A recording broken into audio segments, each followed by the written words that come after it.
Welcome back to ನನ್ನ ಲೋಕ.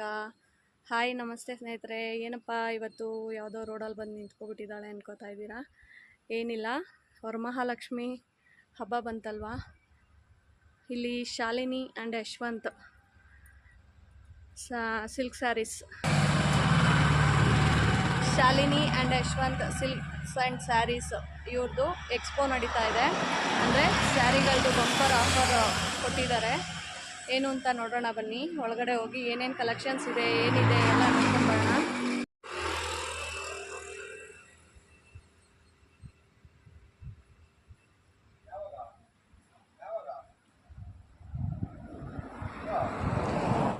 ಎಲ್ಲಾನು ರೆಡಿ ಮಾಡ್ಕೊತಾ ಇದ್ದೀನಿ.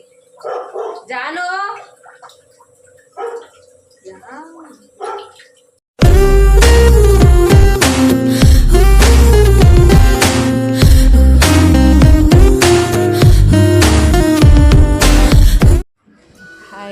ಶುಭೋದಯ, ವೆಲ್ಕಮ್ ಬ್ಯಾಕ್ ಟು ನನ್ನ ಲೋಕ.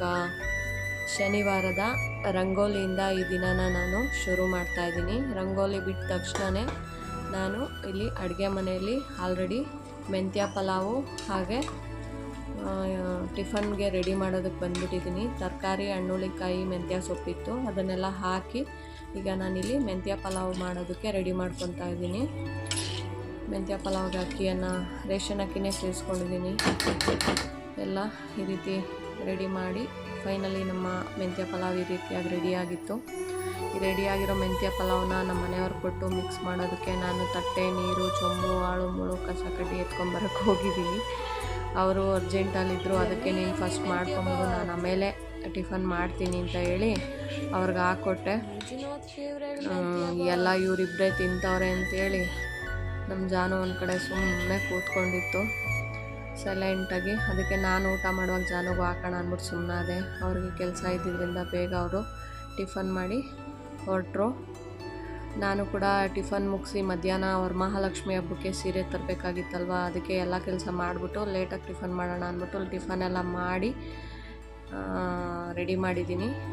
ಟಿಫನ್ ಮುಗ್ದಿದ ತಕ್ಷಣ ನಾನು ಮಧ್ಯಾಹ್ನದ ವರಮಹಾಲಕ್ಷ್ಮಿ ಹಬ್ಬದ ಸೀರೆ ಶಾಪಿಂಗ್ನಲ್ಲಿ ನಿಮಗೆ ಸಿಗೋದು. ಈ ರೀತಿಯಾಗಿ ನನ್ನ ಟಿಫನ್ನ ನಾನು ಮುಗಿಸಿದ್ದೀನಿ. ಹಾಗೆ ಒಂದು ಹಣ್ಣಿತ್ತು, ರಂಪಲ ಹಣ್ಣು, ಅದನ್ನು ಕೂಡ ತಿಂದು ಇನ್ನು ನಾನು ನಿಮ್ಗೆ ಸಿಗ್ತೀನಿ ಮಧ್ಯಾಹ್ನ ಸೀರೆ ಶಾಪಿಂಗ್ನಲ್ಲಿ. ಹಾಯ್, ವೆಲ್ಕಮ್ ಬ್ಯಾಕ್ ಟು ನನ್ನ ಲೋಕ. ಹಾಯ್ ನಮಸ್ತೆ ಸ್ನೇಹಿತರೆ. ಏನಪ್ಪ ಇವತ್ತು ಯಾವುದೋ ರೋಡಲ್ಲಿ ಬಂದು ನಿಂತ್ಕೊಬಿಟ್ಟಿದ್ದಾಳೆ ಅನ್ಕೋತಾ ಇದ್ದೀರಾ? ಏನಿಲ್ಲ, ವರಮಹಾಲಕ್ಷ್ಮಿ ಹಬ್ಬ ಬಂತಲ್ವಾ, ಇಲ್ಲಿ Shalini and Yashwant silk sarees, Shalini and Yashwant silks and sarees ಇವ್ರದ್ದು ಎಕ್ಸ್ಪೋ ನಡೀತಾ ಇದೆ. ಅಂದರೆ ಸ್ಯಾರಿಗಳದ್ದು ಬಂಪರ್ ಆಫರ್ ಕೊಟ್ಟಿದ್ದಾರೆ. ಏನು ಅಂತ ನೋಡೋಣ ಬನ್ನಿ. ಒಳಗಡೆ ಹೋಗಿ ಏನೇನು ಕಲೆಕ್ಷನ್ಸ್ ಇದೆ, ಏನಿದೆ ಎಲ್ಲ ನೋಡ್ಕೊಂಬರೋಣ.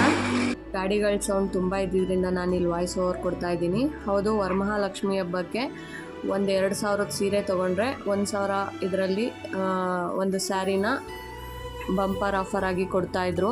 ಇದು ಕುದೂರು ಮತ್ತು ಸೋಲೂರು ರೋಡಲ್ಲಿ ಈ ಒಂದು ಅಂಗಡಿ ಇರೋದು. ಸೋಲೂರಿಂದ ಬರ್ತಾ ಲೆಫ್ಟ್ ಸೈಡಿಗೆ ಇದೆ. ಅದಕ್ಕೆ ಅಡ್ರೆಸ್ ಎಲ್ಲ ನಾನು ರೋಡು ಸಹಿತ ತೋರಿಸ್ತಾ ಇದ್ದೀನಿ. ನಾನೇನು ಇಲ್ಲಿ ಇನ್ ಡೀಟೇಲಾಗಿ ಏನು ತೋರಿಸ್ತಾ ಇಲ್ಲ. ಹೋಗಿದ್ನಲ್ವ ಹಂಗೆ ತೊಗೊಂಡೇನೋ ನೆನಪು ನನಗೂ ಇರುತ್ತೆ ಅಂಥೇಳಿ ಅಷ್ಟೇ. ಇಲ್ಲಿ ಸೀರೆ ಇದೆಲ್ಲ ಎಕ್ಸ್ಪೋ ಇರೋದ್ರಿಂದ ಇಲ್ಲಿ ಗಣೇಶನಿಟ್ಟು ಇಲ್ಲೂ ಕೂಡ ಪೂಜೆನ ಮುಗಿಸಿದ್ದಾರೆ. ಇದಾದ ನಂತರ ಬನ್ನಿ ಒಳಗಡೆ ಹೋಗೋಣ. ಒಳಗಡೆ ಅಂಗಡಿ ಒಳಗಡೆ ಈ ರೀತಿಯಾಗಿದೆ. ಸ್ಯಾರಿಗಳನ್ನೆಲ್ಲ ಈ ರೀತಿಯಾಗಿ ಜೋಡಿಸಿದ್ದಾರೆ. ಇಲ್ಲೂ ಕೂಡ ದೇವ್ರ ಫೋಟೋ ಎಲ್ಲ ಇಟ್ಟು ಪೂಜೆ ಮಾಡಿದ್ದಾರೆ. ಇದಾದ ನಂತರ ಸ್ಯಾರಿ ಕಲೆಕ್ಷನ್ಸು ಬಾಕ್ಸಲ್ಲಿ ಬಂದಿರೋದು ಇನ್ನೂ ಜೋಡಿಸ್ತಾ ಇದ್ದಾರೆ. ಪಾಪ ಹಬ್ಬಕ್ಕೆ ಬೇಗ ಬೇಗ ಸೇಲ್ ಆಗ್ತಾಯಿದೆ. ಹಾಗಾಗಿ ನೋಡಿ, ಇದೆಲ್ಲ ಸ್ಯಾರಿಗಳನ್ನೂ ಸೆಮಿಯಲ್ಲಿ, ಕ್ರೇಪಲ್ಲಿ ಯಾವ್ದು ಬೇಕು, ಬ್ರೈಡಲ್ ಕಲೆಕ್ಷನ್ಸು, ಒಳ್ಳೊಳ್ಳೆ ರೇಷ್ಮೆ ಸ್ಯಾರೀಸು, ಮೈಸೂರು ಸಿಲ್ಕ್ಸು, ಪ್ರತಿಯೊಂದು ಸ್ಯಾರಿನೂ ರೀಸನಬಲ್ ಪ್ರೈಸ್ಗೆ ಹಾಕ್ಕೊಡ್ತಾರೆ ಇಲ್ಲಿ. ನಾನು ಹಾಗೆ ಹೋಗಿದ್ನಲ್ವ, ಸುಮ್ಮನೆ ಹಾಗೆ ಸ್ವಲ್ಪ ವೀಡಿಯೋ ಮಾಡಿಕೊಂಡೆ ಅಷ್ಟೇ. ನಾನು ಕೂಡ ಒಂದು ಸ್ಯಾರಿನ ತೊಗೊಂಬಂದೆ. ಇವರೇ ಈ ಅಂಗಡಿ ಮಾಲೀಕರು.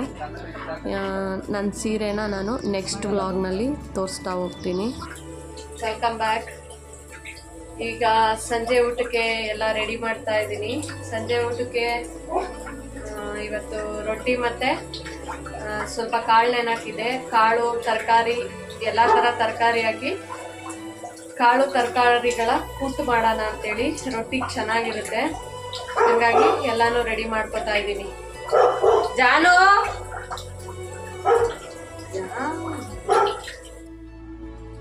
ರಾತ್ರಿ ಊಟಕ್ಕೆ ತರಕಾರಿ ಎಲ್ಲ ಹಾಕಿ ಕಾಳುಗೊಜ್ಜು ಕಾಳೆಲ್ಲ ನೆನೆಸಿಟ್ಕೊಂಡಿದ್ದೀನಿ. ಇದೆಲ್ಲ ಹಚ್ಬಿಟ್ಟು ಬೇಯೋದಕ್ಕೆ ಹಾಕ್ತೀನಿ. ಈಗ ಇದಕ್ಕೆ ರೊಟ್ಟಿ ಮಾಡ್ಕೊಳ್ಳೋಣ ಅಂತೇಳಿ ಈ ತರಕಾರಿ ಮತ್ತು ಕಾಳನ್ನು ಬೇಯೋದಕ್ಕೆ ಕುಕ್ಕರ್ಗೆ ಹಾಕಿಟ್ಟಿದ್ದೀನಿ. ಇದೊಂದು 2ರಿಂದ 3 ವಿಷಲ್ ಬರ್ಸ್ಕೊ. ಇಲ್ಲಿ ರೊಟ್ಟಿ ಮಾಡೋದಕ್ಕೆ ರಾಗಿ ಹಿಟ್ಟು, ಅಕ್ಕಿ ಹಿಟ್ಟು ಹಾಗೆ ಚಿರೋಟಿ ರವೆ ಎಲ್ಲವನ್ನು ಹಾಕಿ ತೆಳ್ಳಗೆ ಕಲಸಿ ಇಟ್ಕೊಂಡಿದ್ದೀನಿ. ರೊಟ್ಟಿ ಹಾಕೋದಕ್ಕೆ ಸ್ವಲ್ಪ ನೆನಿಲಿ ಅಂತೇಳಿ ಕಲಸಿಟ್ಟಿದ್ದೀನಿ.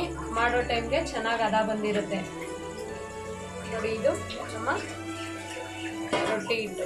ಈಗ ಮಸಾಲೆಗೆ 1 ಏಲಕ್ಕಿ, 2 ಚಕ್ಕೆ, 3 ಲವಂಗ ಹಾಕೋತಾ ಇದ್ದೀನಿ. ಹಚ್ಚಿಟ್ಟಿರೋ ಈರುಳ್ಳಿ ಹಾಗೆ ಕೊತ್ತಂಬರಿ ಸೊಪ್ಪು, 1 ಟೊಮೆಟೊ, ಸ್ವಲ್ಪ ಕಾಯಿತುರಿ.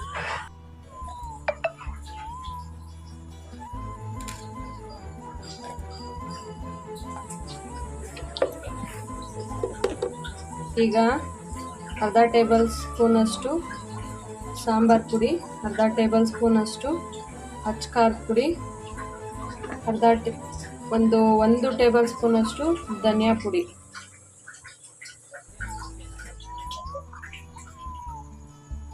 ಒಂದು 1/4 ಟೇಬಲ್ ಸ್ಪೂನಷ್ಟು ಗರಂ ಮಸಾಲ, 1 ಚಿಟಿಕೆಯಷ್ಟು ಅರಿಶಿನ ಪುಡಿ. ಇಷ್ಟನ್ನು ಹಾಕೊಂಡು ಈಗ ರುಬ್ಕೋಬೇಕು ಮಸಾಲೆನ.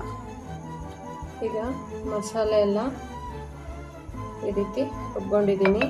ಈಗ ಒಲೆ ಮೇಲೆ ಒಂದು ತಪ್ಪಲೆ ಇಟ್ಟಿದ್ದೀನಿ. ಇದನ್ನು ಒಗ್ಗರಣೆ ಮಾಡ್ಕೊಳ್ಳೋದು.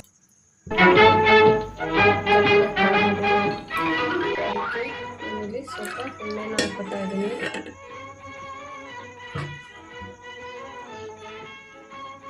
ಎಣ್ಣೆ ಕಾದಿದೆ. ಸ್ವಲ್ಪ ಸಾಸಿವೆ, ಕರಿಬೇವು,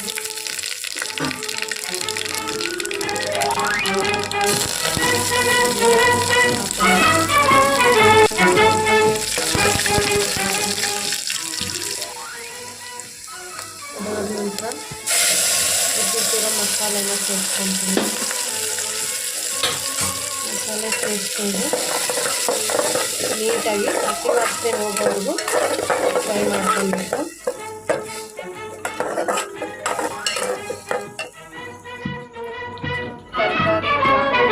ಈ ರೀತಿಯಾಗಿ ಬೆಂದಿದೆ. ಜಾಸ್ತಿ ನೀರಿತ್ತು, ನಾನು ನೀರು ಸ್ವಲ್ಪ ಬಗ್ಸಿಟ್ಕೊಂಡಿದ್ದೀನಿ. ಬೇಕಾದರೆ ಸೇರಿಸ್ಕೊಡೋದು. ಈಗ ಇದು ಚೆನ್ನಾಗೆ ಕುದಿಬೇಕು, ಹಸಿ ವಾಸನೆ ಹೋಗಲಿ. ಯಾವುದೂ ನಾವು ಫ್ರೈ ಮಾಡ್ಕೊಂಡಿಲ್ಲ, ಹಾಗಾಗಿ ಸ್ವಲ್ಪ ಹಸಿ ವಾಸನೆ ಹೋಗೋವರೆಗೂ ಇದೊಂದು ಸ್ವಲ್ಪ ಫ್ರೈ ಆಗಲಿ. ಈಗ ಇದು ಎಣ್ಣೆ ಬಿಟ್ಕೊಂಡು ಬರ್ತಾ ಇದೆ. ಈಗ ನೀರು ಸಮೇತ ಕಾಳು ತರಕಾರಿ ಎಲ್ಲ ಇದಕ್ಕೆ ಮಿಕ್ಸ್ ಮಾಡ್ಕೊತಾ ಇದ್ದೀನಿ. ಈ ರೀತಿ ಮಿಕ್ಸ್ ಮಾಡಿಕೊಂಡು ನೀಟಾಗಿ ಎಲ್ಲಾನು ಸಾಕು. ಇಷ್ಟು ತೆಳು ಇದ್ದರೆ ಅದು ಕುದಿಯೋ ಅಷ್ಟರಲ್ಲಿ ಗಟ್ಟಿ ಆಗುತ್ತೆ. ತರಕಾರಿ ಮತ್ತು ಕಾಳಿಗೆ ಉಪ್ಪು ಹಾಕ್ಕೊಂಡು ಬೇಯಿಸ್ಕೊಂಡಿರೋದ್ರಿಂದ ಇದಕ್ಕೆ ನೋಡ್ಕೊಂಡು ಹಾಕೋಬೇಕಾಗುತ್ತೆ. ಚೆನ್ನಾಗೀಗ ಕುದಿಸೋದು. ಇನ್ನೊಂದು ಸ್ವಲ್ಪ ತರಕಾರಿ ಬೆಂದಿರೋ ನೀರು ಹಾಕ್ಕೊಳ್ಳೋಣ. ಇನ್ನೂ ಕುದಿದ್ರೆ ಕರೆಕ್ಟಾಗಿ ಆಗುತ್ತೆ. ನಂತರ ಇನ್ನೊಂದು ಸ್ವಲ್ಪ ಉಪ್ಪು ಬೇಕು ಅನಿಸುತ್ತೆ, ಸ್ವಲ್ಪ ಉಪ್ಪಿನ ಪುಡಿ ಸೇರಿಸ್ಕೊತೀನಿ ನಾನಿಲ್ಲಿ. ಸ್ವಲ್ಪ ಸಪ್ಪೆ ಅನಿಸ್ತಾ ಇದೆ, ಇಷ್ಟು ಉಪ್ಪಿನ ಪುಡಿ ಸೇರಿಸ್ಕೊತೀನಿ. ಈ ಕಾಳು ಕೊಟ್ಟಿಗೆ ಹಚ್ಚಿಟ್ಟಿರೋಂಥ ಸಬ್ಬಕ್ಕಿ ಸೊಪ್ಪನ್ನು ಇಲ್ಲಿ ಸೇರಿಸ್ಕೊತಾ ಇದ್ದೀನಿ. ತುಂಬಾ ಸಖತ್ತಾಗಿರುತ್ತೆ ಈ ಕಾಳು ಕೊಟ್ಟು ಕಾಳುಗೊಜ್ಜು, ತರಕಾರಿ ಕಾಳುಗೊಜ್ಜು. ಬರೀ ಕಾಳುಗಳು ಹಾಕಿ ಗೊಜ್ಜುಗಳು ಮಾಡಿದ್ರೆ ಈ ಥರ ಸಬ್ಬಕ್ಕಿ ಸೊಪ್ಪು ಸಣ್ಣದಾಗಿ ಹಚ್ಚಾಕಿದ್ರೆ ಟೇಸ್ಟ್ ಸೂಪರಾಗಿರುತ್ತೆ. ಅದನ್ನು ಈ ಥರ ಕುದಿಯೋ ಟೈಮಲ್ಲಿ ಹಾಕ್ಬಿಟ್ಟು ಚೆನ್ನಾಗಿ ಮಿಕ್ಸ್ ಮಾಡಿದ್ರೆ ಆ ಕೂಟೆಲ್ಲ ಸೆಟ್ ಆಗೋ ಅಷ್ಟರಲ್ಲಿ ಆ ಸಬ್ಬಕ್ಕಿ ಸೊಪ್ಪು ಫ್ಲೇವರು ಆ ಕೂಟ ಒಳಗಡೆ ಬಿಟ್ಟಿರುತ್ತೆ. ಆಹಾ ಎಂತ ಚೆನ್ನಾಗಿರುತ್ತೆ ಅಂತೀರಾ, ಸಖತ್ತಾಗಿರುತ್ತೆ. ಈಗ ಇದು ಚೆನ್ನಾಗಿ ಸೆಟ್ ಆಗಲಿ.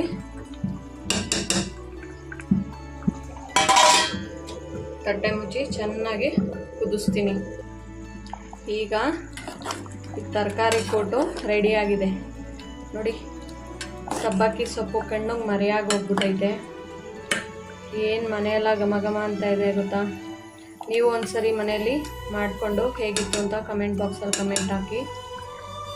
ಕಾಳು ಮತ್ತು ತರಕಾರಿ ಕೂಟು ಇದು ರೊಟ್ಟಿ, ಚಪಾತಿ, ದೋಸೆ, ಇಡ್ಲಿ, ಅನ್ನ, ಮುದ್ದೆ ಎಲ್ಲದಕ್ಕೂ ಸೂಟ್ ಆಗುತ್ತೆ. ಈಗ ತರಕಾರಿ ಕೂಟ ಆಗಿದೆ, ನಾನು ಗ್ಯಾಸನ್ನು ಆಫ್ ಮಾಡ್ತಾ ಇದ್ದೀನಿ. ನೆಕ್ಸ್ಟು ರೊಟ್ಟಿ ಮಾಡೋ ಟೈಮ್ಗೆ ನಾನು ನಿಮಗೆ ಸಿಗ್ತೀನಿ. ಈಗ ತರಕಾರಿ ಕೂಟೆಲ್ಲ ರೆಡಿ ಆಯಿತು. ಆಲ್ರೆಡಿ ಒಂದು ರೊಟ್ಟಿನ ಹಂಚಿನ ಮೇಲೆ ಹಾಕಿದ್ದೀನಿ. ಮನೆಯವ್ರಿಗೆ ಕೈ ತೊಳ್ಕೊ ಊಟ ಮಾಡು ಅಂತೇಳಿ ಹಾಕ್ಬಿಟ್ಟು ನೆಕ್ಸ್ಟ್ ರೊಟ್ಟಿ ಕೊಟ್ಟೋದಕ್ಕೆ ಹಂಚಿನ ಮೇಲೆ ನೀರು ಹಾಕ್ಕೊಂಡು ರೊಟ್ಟಿ ಹಿಟ್ಟನ್ನು ಹಂಚಿನ ಮೇಲೆ ಹಾಕಿ ತೆಳ್ಳಗೆ. ಮೊದಲು ಮದುವೆಗಿಂತ ಮುಂಚೆ ನಮ್ಮ ಅಪ್ಪಣೆ ರೊಟ್ಟಿ ಗಿಟ್ಟಿ ಏನು ಮಾಡಿದವಳಲ್ಲ. ನಮ್ಮ ಮನೆಯವ್ರಿಗೆ ರೊಟ್ಟಿ ಅಂದರೆ ತುಂಬ ಇಷ್ಟ. ಹಾಗಾಗಿ ರೊಟ್ಟಿ ಕಲ್ತ್ಕೊಂಡು ಅವ್ರಿಗೋಸ್ಕರ ಮಾಡೋದನ್ನು ಕಲ್ತ್ಕೊಂಡೆ. ಮೊದಲು ಎಮ್ಮೆ ಮೇಲೆ ಬರೆ ಹಾಕ್ದಂಗೆ ದಪ್ಪಕ್ಕೆ ತಟ್ತಾಯಿದ್ದೆ. ಈಗ ಒಂದು ಹಂತಕ್ಕೆ ಚೆನ್ನಾಗಿ ತಟ್ಟೋದನ್ನು ಕಲ್ತ್ಕೊಂಡಿದ್ದೀನಿ. ಈಗ ಹಂಚಿನ ಮೇಲೆ ರೊಟ್ಟಿ ಹಾಕಿ ಸ್ವಲ್ಪ ಎಣ್ಣೆ ಹಾಕ್ತಾಯಿದ್ದೀನಿ.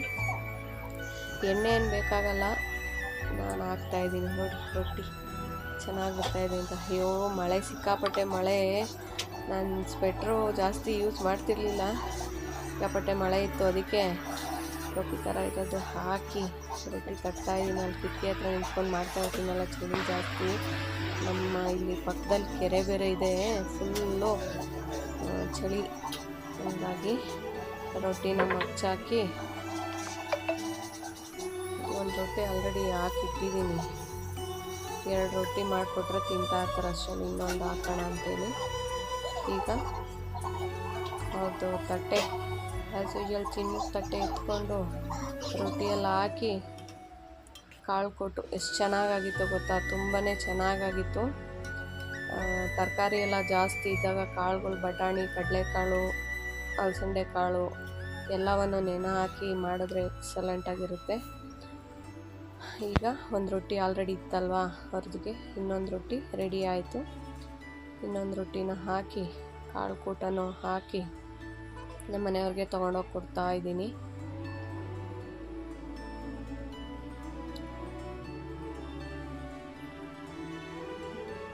ಅವ್ರಿಗೆ ಕೊಟ್ಟೆ. ಅವರು ಊಟ ಮಾಡೋದಕ್ಕೆ ಶುರು ಮಾಡಿದ್ರು. ಮಳೆ ಇದ್ದಿದ್ದ ಕಾರಣದಿಂದನೇ ನಾನು ಈ ರೊಟ್ಟಿ ಇದನ್ನು ಮಾಡಿದೆ. ಹಾಗಾಗಿ ಹೆಂಗೆ ಮಾಡಿದ್ದೀನಿ ಅಂತ ಕೇಳ್ತೇನೆ, ಚೆನ್ನಾಯ್ತಾ ಅಂತ. ತಿಂದ್ಬಿಟ್ಟು ಹೇಳ್ತೀನಿ ಇರು ಒಂದು. ತಿರ್ಗಾ ಕೇಳಿದೆ, ಕತ್ತಾಡ್ಸಿದ್ರು. ಕತ್ತೆ ತೇಳು ಅಂದಿದ್ದು ಚೆನ್ನಾಗೈತೆ ಅಂತವ್ರು. ರಾತ್ರಿ ಊಟ ರೊಟ್ಟಿ, ಕಾಳು, ತರಕಾರಿ ಕೂಟು ಮಾಡಿದ್ದೆ. ಸಖತ್ತಾಗಿತ್ತು, ತುಂಬ ಚೆನ್ನಾಗೈತೆ ಅಂತ ಹೇಳಿದ್ರು ನಮ್ಮ ಮನೇಲೂ. ರೊಟ್ಟಿ ಮತ್ತು ಕೂಟ್ ಮಾಡಿಕೊಂಡು ಬೆಳಗ್ಗೆ ಮಧ್ಯಾಹ್ನ ಸ್ವಲ್ಪ ಅನ್ನ ಆಯಿತು. ಜಾನುಗೂ ಅನ್ನ ಹಾಕ್ಬಿಟ್ಟು ರೊಟ್ಟಿ ತಿಂದ್ಬಿಟ್ಟು ಸ್ವಲ್ಪ ಅನ್ನ ತಿನ್ನೋದು ರೂಢಿ ಅವರಿಗೆ. ಅವರು ಸ್ವಲ್ಪ ರೊಟ್ಟಿ ತಿಂದು ಅನ್ನ ತಿಂದ್ಕೊಂಡ್ರು. ಇವತ್ತಿನ ಶನಿವಾರದ ವ್ಲಾಗ್ನ ನಾನು ಇಲ್ಲಿಗೆ ಎಂಡ್ ಮಾಡ್ತೀನಿ. ಎಲ್ರಿಗೂ ಶುಭರಾತ್ರಿ ಅಂತ ಹೇಳೋದಕ್ಕೆ ಇಷ್ಟಪಡ್ತೀನಿ. ಥ್ಯಾಂಕ್ಸ್ ಫಾರ್ ವಾಚಿಂಗ್ ನನ್ನ ಲೋಕ. ಬಾಯ್, ಟೇಕ್ ಕೇರ್. ನಿಮ್ಮ ಸಪೋರ್ಟ್ ಯಾವಾಗಲೂ ಹೀಗೆ ಇರಲಿ.